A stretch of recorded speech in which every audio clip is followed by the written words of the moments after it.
सुस्वागतम. आपले या भागामध्ये आपण शब्दपट्ट्या याविषयी माहिती घेणार आहोत. विद्यार्थ्यांना अध्यापनासाठी कमळ, कागद,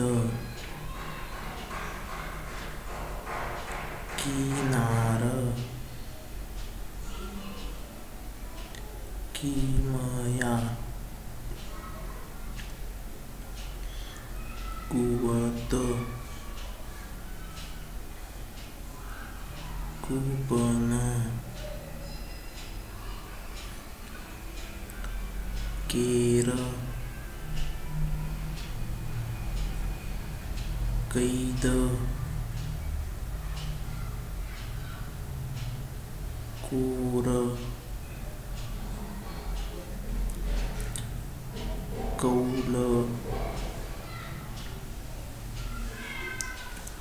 कंद.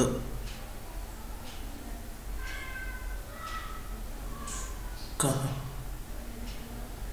धन्यवाद मित्रांनो. आपण माझा व्हिडिओ पाहिल्याबद्दल आपला आभारी आहे. धन्यवाद.